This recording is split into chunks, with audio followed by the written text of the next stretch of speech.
On the 5th of November, the US State Department advised all US citizens to leave Ethiopia as soon as possible, because they said a coalition of armed forces were about to march on the capital, Addis Ababa. US citizens are instructed not to travel to Ethiopia due to armed conflict, civil unrest, communication disruptions, crime, and the potential for terrorism and kidnapping in border areas. A few days later, on the 9th November, the UK Foreign and Commonwealth Office told the UK nationals to leave Ethiopia now while the commercial options are still available. It is likely to become much more difficult to leave Ethiopia in the coming days. The German government then followed suit, urging Germans to leave and not to go there. At the same time, Western mainstream media was full of speculating stories about TPLF forces advancing on Addis, stories that they had probably received from the US government. These news outlets don't bother to speak to local people, Ethiopian journalists, or the democratically elected Ethiopian government, it seems, and just circulate the same stories. By deterring travel to Ethiopia, the US and her mates will impact tourism in the country and affect people's jobs and businesses. It is one more example of the unjustified US assault on Ethiopia and adds to the sanction and withdrawing Ethiopia's special trade status, which comes into effect on the 1st of January. Despite the threats and fears mongering, peoples from the US and UK are still visiting Ethiopia. After reading the government's propaganda, they may arrive at Bole airport a little nervous. But once they stepped onto Ethiopian soil and felt the warmth of the people, they quickly relaxed and began to realize that the conflict occurring is being grossly misrepresented, and that is not simply a battle against terrorism. It is a fight for national independence and the truth. Hello everyone, this is Matasabia Katsala from ESAT Television. We are now in the Unity Park, Addis Ababa, Ethiopia. Some people just called us last time. They were traveling to Ethiopia from America, but they were terrorized by the news coming out on CNN, on the American, government.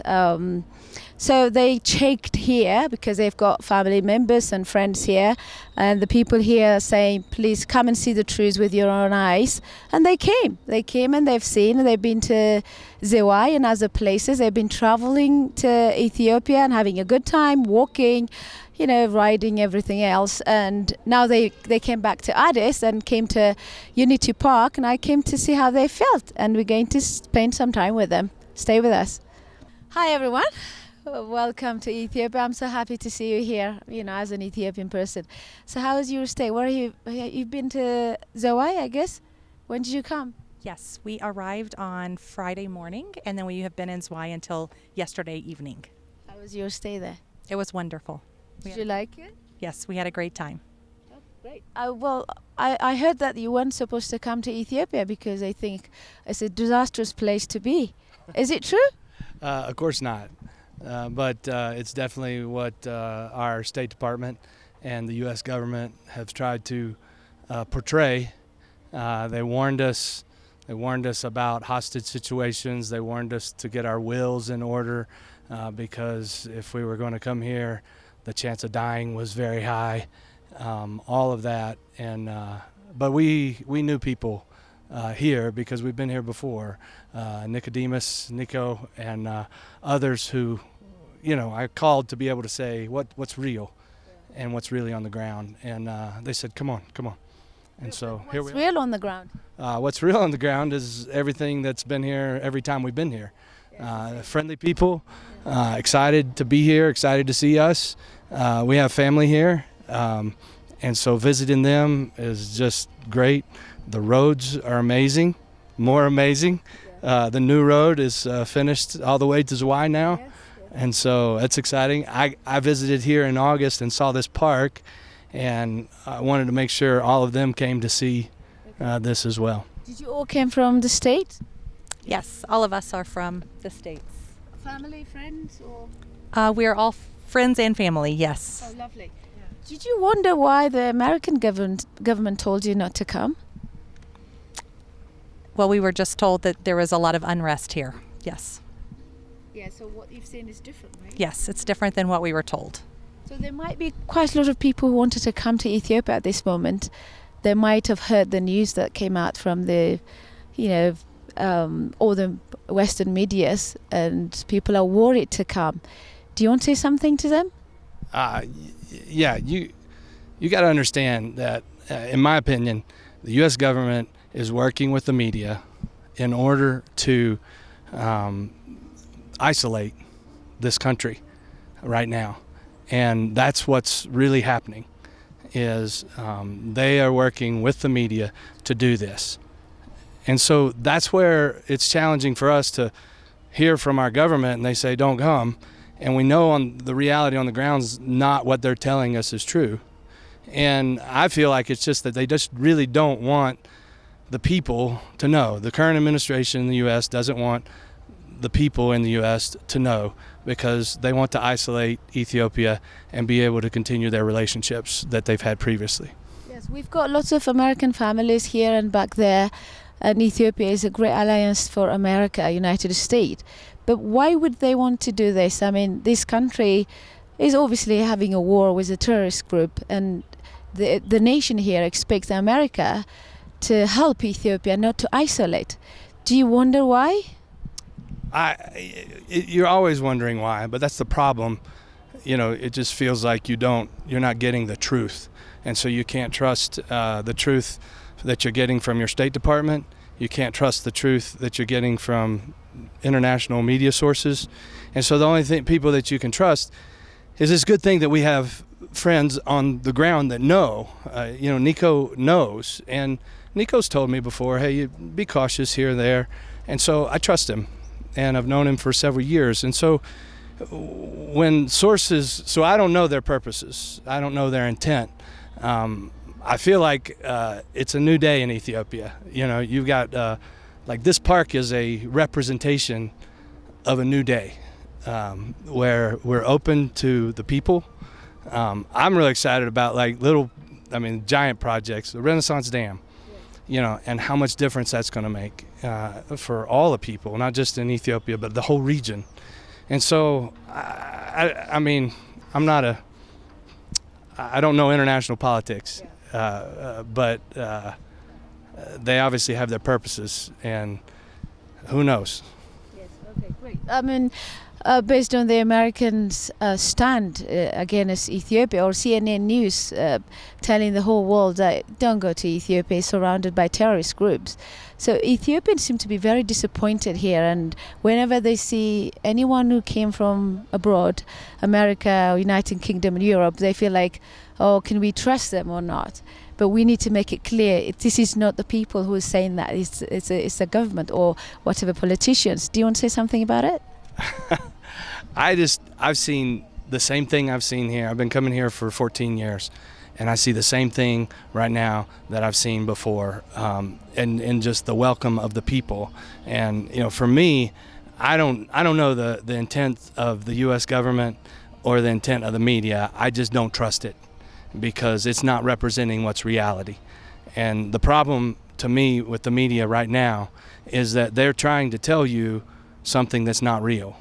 But when you see it with your own eyes, you can't deny it. And that's what the media is unfortunately doing. I don't know their purposes, but when they're all working together, because before we came, I watched CNN, I watched USA Today, I watched BBC, and all of these organizations, and they're all saying the same thing. And they're coordinated with a few other aid organizations that are saying the same thing. And look, there's always some kind of conflict, right? There's always some challenging situations that every government and every nation faces. And so those are serious, and you got to pay attention to them. But when you're being manipulated by media and U.S. government for whatever reason, that's not right. It's not good for the people. And I don't think that our U.S. government, from what they've represented here, I don't think they represent the U.S. people at all, because everybody that I know that knows anything about Ethiopia loves these people. We love this country, and we're excited to be here.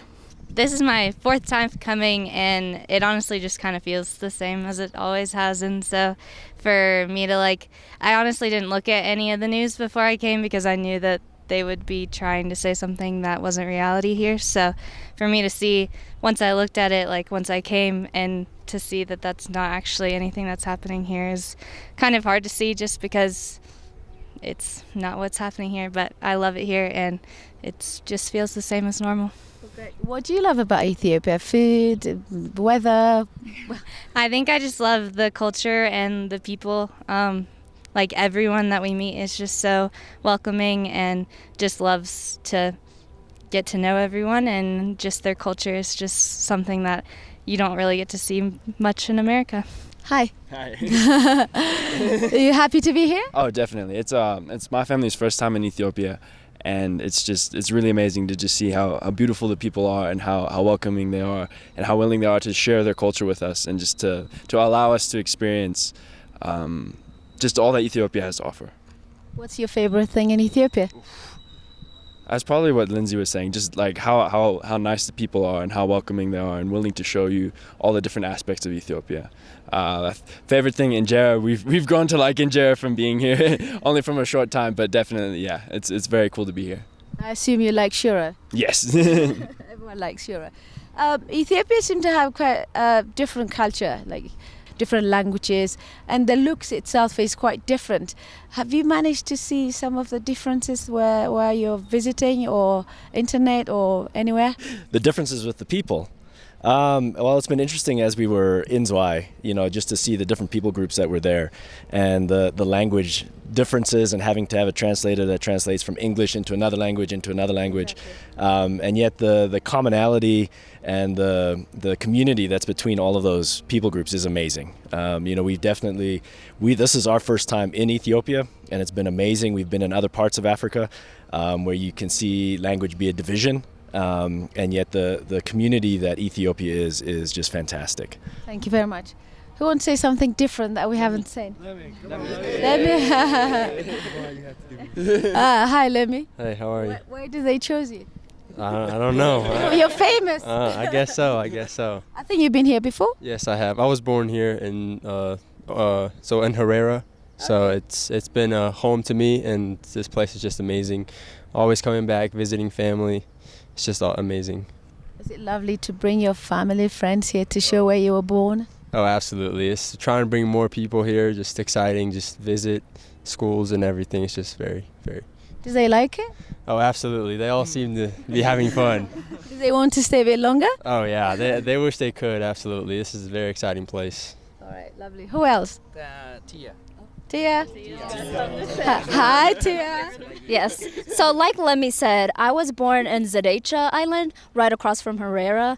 We love the culture. We love the people. These are our people groups, so we just love them. And we love being here and visiting our family. That is our favorite part. Whenever you go out and talk about Ethiopia, do you feel you've got something to be proud of? Oh, yes, of course. I'm proud of this country and these people. That's my biggest thing, especially the culture. I'm proud of the culture and everybody coming together and just enjoying being together, yeah. But when you're abroad and the only source you have is CNN and all the Guardian and BBC, and when you hear about Ethiopia, which you were born in, facing all this stuff, did you feel worried and Honestly, I did not feel worried because I did not watch the news or anything, so I was getting the information from whatever our parents were telling us and whatever our parents were telling us. It was good news because they were getting the information from Nico and Nico was telling them, so it was really good news. And I was excited to come here anyway, whether something bad was going to happen or something good. I was just excited to be here. Lovely. Thank you. Do you like it being here? Yes, it's been very fun. I love the people and the culture and the foods. It's all been great, and just how welcoming they have been, and especially the coffee. Their coffee is so good. You drink coffee? Yes, especially this coffee. There's nothing quite like it. I don't know what America's doing, but it is not right. I know you're young and you feel so happy to be here. Yes. What do you wish for Ethiopia? We are still a third world country, but we do have quite a lot to give to the world. What do you wish in the future for Ethiopia? I wish that the world would get the truth about Ethiopia, one, and that they would lend a helping hand maybe. And yeah, I don't know. Thank you. Thank you. I've been overwhelmingly struck with how wonderful and complete Ethiopia is in and of itself without the need of Western involvement. And I would wish in the future for Ethiopia to develop a sense of pride in their ancient history, their rich history, and their ability to survive and thrive. They're one of the most ancient people group, and look, you're still here. Yeah. And look at this beautiful place and what you're able to do. And I think sometimes the mentality that the Western needs to save you is, I don't like that mentality. I don't think you need to be saved. And I think especially being here and seeing the pride and the intelligence and the engineering and the just all of it, I am incredibly impressed and proud of you and grateful for you, and yeah, love you guys. Thank you. You obviously seen that the country is very large, it's very big, and we pretty much got everything, water, soil and everything.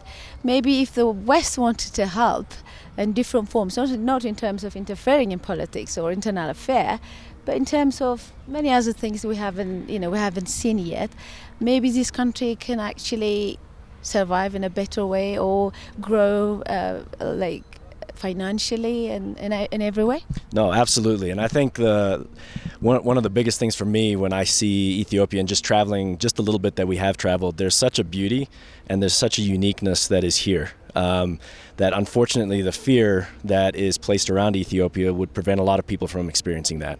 And I think the more that not just the West, but the rest of the world would have that ability to step in and experience what Ethiopia actually is. I definitely could see that being a generator of income, a generator of pride, a generator of just the establishment of what Ethiopia is. I'm from Zadeja as well as Tia. I'm her twin, and I'm 17 years old. Okay. Did you enjoy it? Yes, ma'am. Yeah, I love it. First time here? No. Since you left? No, it's like my 5th or 4th time. Okay. It's still the same, right? Yep, still the same. What's your wish for Ethiopia? I know you've been to America, you've probably seen other countries. Is there anything you wish for Ethiopia to change or grow into? Honestly, I think y'all made the change a little bit, and I think it's growing right now, and y'all are making big progress right now, and it's impressive. So no change right now. I mean, all right. Make the World Cup. Yeah. Better soccer team, but that's about it. Have you been the one organizing this or encouraging everyone else to come and see the truth? Yes, in Ethiopian proverb they said "Ishohum beshoh." Then I want them to be here and just tell the truth on media, because they have to. Definitely, I'm going to send you a lot of pictures what we have taken at Zuai Island, and they know before that, and now they are scared and said, "Nico, we are almost going to cancel our ticket." And I said, "No, you come here, and you see the truth and tell the truth outside." Well, I'm glad they trusted you. Because this is almost over 12 years. Do you friend. want to say anything? Even our friends and families who are abroad are, trying to cancel, or a bit worried coming to Ethiopia. Do you want to say something to them? Even those who are scared and left the country out, and please come back and tell the truth for any media that it's not real. What the BBC, CNN, Al Jazeera, whatever it says, it's completely false. We have traveled over 200 kilometers, almost different sides of Ethiopia, and we haven't seen anything. Even we traveled by boat, we walked, we traveled by donkey cart, okay? And even people are very welcoming. There is nothing to be scared. Please come and face the reality. Right. Thank you so much, everyone, for coming. I'm so sorry for taking your time. Enjoy the rest of your visit.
for some reason the American government trying to protect people from coming to Ethiopia. I mean, the way they put the picture is very dangerous. In Ethiopia, Addis Ababa is a dangerous place to be, and telling everyone else not to even think to go to Ethiopia, especially Addis Ababa. But here we are. People came, they didn't listen to that, and they've seen what they've seen, and now still, carrying on visiting and spending more time in Ethiopia. And it's just came clear to my head and to all of you probably, is that what American government and politicians are doing are completely different from the people of America. I mean, they're not together, I can see. The American government obviously doesn't want anyone to come to Ethiopia. But people do come. People are rebellious. They want to see things, themselves. And they did. And they didn't understand why the world, the American, the United Nations or European Union all try to put a different picture of Ethiopia at this time. We know Ethiopia is having a war with a terrorist group. So is America. So is Europe. They've always have a war with terrorist groups, but we didn't put that picture up the way they did for Ethiopia. They were always fighting, and everyone else is going to America, Europe to visit. But why Ethiopia is not allowed to allow anyone into the country? I mean, this tells us, obviously, the Americans or the Westerns, some of the Western countries are up to something that we don't understand. But our message to all of you who are living abroad in America or Europe or Asia or anywhere in Africa, Ethiopia is having a war not only with terrorist groups, with the Western media and Western countries as well. So we like you to stand together and helping Ethiopia, not isolate Ethiopia. Thank you very much. Metesebea Kasela, ESAT.